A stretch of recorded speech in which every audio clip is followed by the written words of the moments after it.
Welcome to the Profit Scale Thrive podcast. I'm Kelly Brubaker, your host and CPA specializing in empowering law firm owners.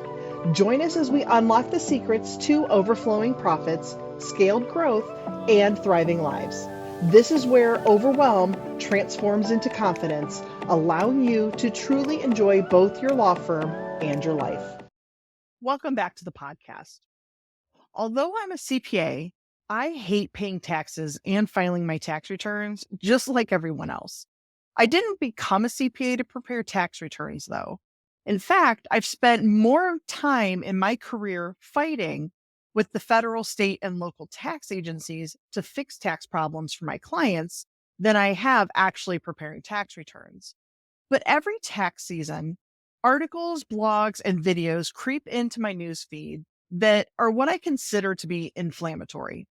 Posts that are intended to provoke hatred against the rich and corporate America and attempt to convince you that you're getting screwed by the government. I consider them to be inflammatory because they typically mention half-truths, partial stories without context. So to start, please keep in mind that any government around the world of any size is a business. And like any business, it depends on revenue to operate. Taxes are the revenue for governments that allows them to pay their bills and provide benefits to its citizens and residents. With that being said, I do support the notion that taxes are necessary. Sorry, not sorry. However, I do personally and professionally take issue with how our tax dollars are frivolously wasted at all levels of government. That's not what I'm going to talk about today, though. Today, I want to share with you the other half of the typical half-truths. Additional context so you can decide. Hey, I'm a Gen Xer and I grew up repeatedly hear the phrase, the more you know, every Saturday morning. And I think this is information you need to know. I think we can all agree that the US tax system is really complicated. There's a lot of different rules and loopholes. This can make taxes confusing and frustrating for many people. Let's talk about common items routinely mentioned in a negative way about the rich and businesses, but are only partially explained. So first, rich people use loopholes to lower how much they pay in taxes. Okay, this does happen sometimes, but the reasons are more complex than thinking that they just pay less because they have more money. Warren Buffett famously said that he pays less in tax than a secretary. He did not mean in total dollars. What he meant was that he pays a lower percentage of his income in tax than his secretary. This is because he makes most of his income each year from his investment portfolio and not from a paycheck. The rich often earn money from investments instead of regular salaries.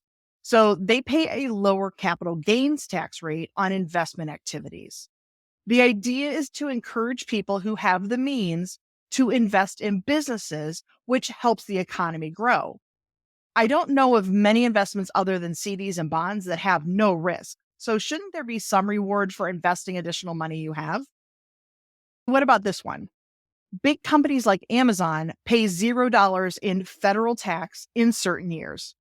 Okay, this is true, but there are years that many companies of all sizes do not pay federal income tax. Amazon specifically puts profits back into growing the business, which gave them federal tax credits to reduce their federal tax bill. This is not a loophole only available to large corporations. Smaller companies are able to utilize these federal tax credits too. And if you did count how many times I just said the words federal tax in the last 30 seconds, it was 5 times. So the additional information you need to know here is that while Amazon really did not pay federal tax in specific years, they still paid a substantial amount of tax to state and local tax agencies, in addition to paying taxes around the world. Next, the rich commonly divide their assets into different tax buckets: taxable versus tax deferred versus tax free.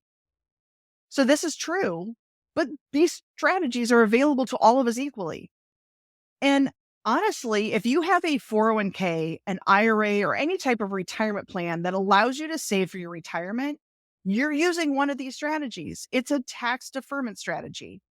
Your 401k contributions will grow tax-free, and you will not pay any income tax until you retire and begin taking distributions. Investments such as stocks will be in the tax-deferred bucket for a different reason. You will only owe tax when a stock is sold if it is sold for a gain, and you will only pay tax on the gain part, not the amount you originally invested.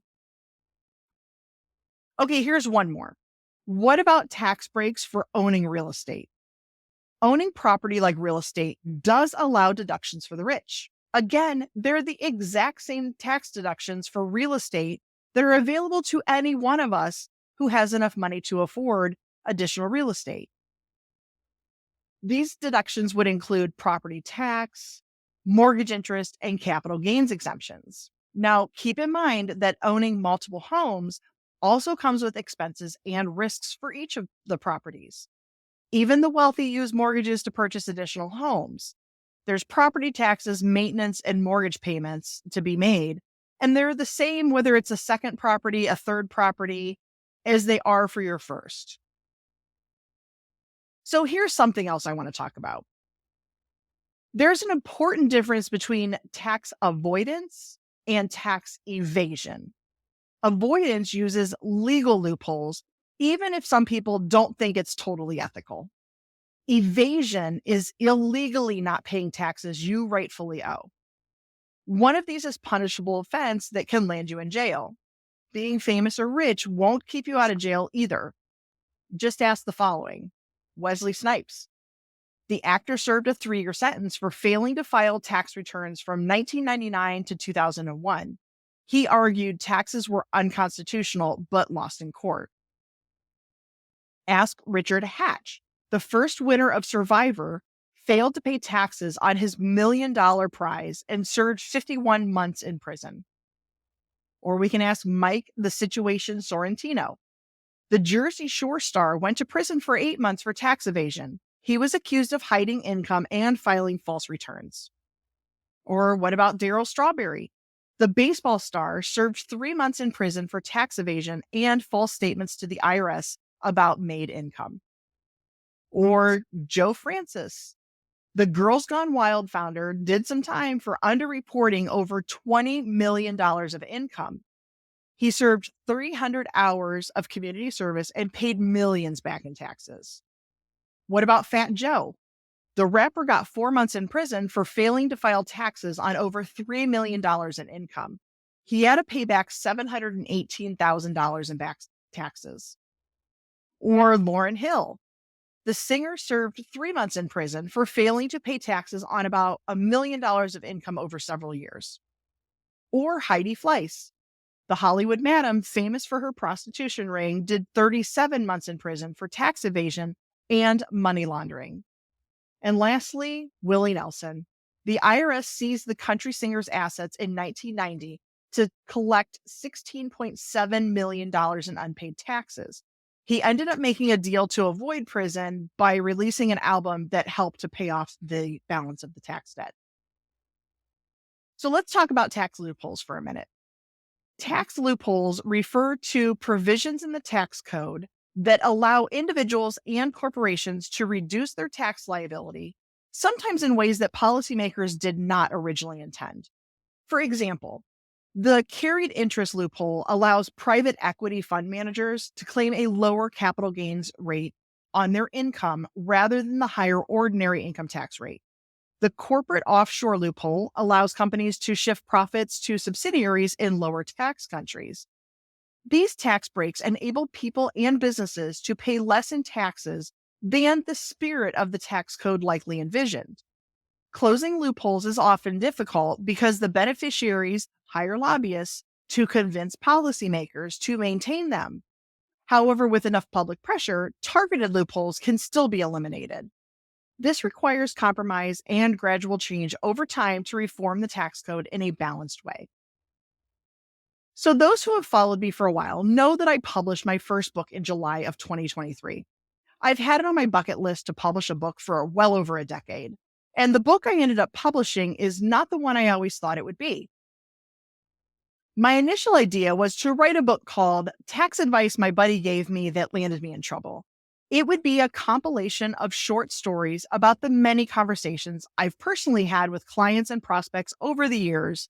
All of them would remain anonymous, that I could use as a teaching example of why the tax code is so complicated and that everyone's tax situation is unique to them. For example, a common question is complaining that a refund is not big enough because their coworker just filed their taxes on TurboTax and their refund was twice as big. And this always prompts me to ask some questions. So, yes, they had the same job. They think they get paid the same because they do the same job at the same company. Then the differences start to emerge. The coworker is a single parent with 2 kids. My client is single without kids. The coworker qualifies for earned income credit and the child tax credit. My client does not. Also, the coworker withholds extra tax from their paycheck each week because they once had a really large tax bill and it took them years to pay it off. It freaked them out so much that they always volunteer to withhold $25 extra from each pay just to be safe. My client does nothing special with their tax withholdings and accepts whatever their W-4 calculates for them. It's discussions like this that prompted me to install a whiteboard in my office. Writing the numbers between my client's tax return beside what their coworker told them is easier to explain when it's written down. And most people understand right away what I'm saying. It's not knowing the whole story that makes you feel like you're getting screwed. And there will always be some I talk to that I will never be able to explain that they are not a victim of the tax man. And I have a lot of similar stories, and maybe that will be my second book. Who knows? The bottom line is taxes involve many complex trade-offs. I hope I persuaded you today to not accept tax discussions at face value. Many times the discussion, either intentionally or unintentionally, does not tell the whole story. And since we're talking about taxes, let's talk about hiring a tax professional. As mentioned in an earlier podcast, and I'll put the link in the show notes below, when you do hire a tax preparer, ask what their fees include and what additional services they may offer. Many tax preparers are focused on a huge volume of tax returns. They're caught in a cycle of only having enough time to accurately prepare and file tax returns. Some preparers include tax questions with their tax prep fee, and others focus on tax planning with their clients all year long and prepare a tax return as a courtesy service to their clients. What you need to know is that every tax firm is different. Your tax situation is comparable to a personal investment portfolio. Some people are able to use TurboTax to prepare their tax return and Robinhood to manage their investment portfolio. Others seek out professional guidance for a variety of reasons. Are they doing it right? What tax deductions are they missing out on? How can they structure an upcoming transaction for the best possible tax outcome? If you've asked yourself any of these questions, it's time for you to have a tax planning or a tax strategy meeting with a tax preparer. Stop believing the hype that only the rich can avoid paying taxes. You have the ability to also take advantage of the tax code too. With a little bit of help and planning, you can legally lower your tax bill. If you have any questions about today's episode, feel free to comment if you're watching on YouTube or send me an email to podcast@profitscalethrive.com. If you know someone who might need to hear this information, please share this episode with them, or if you're on YouTube, you can tag them below. Be sure to follow and subscribe to get notifications for future episodes.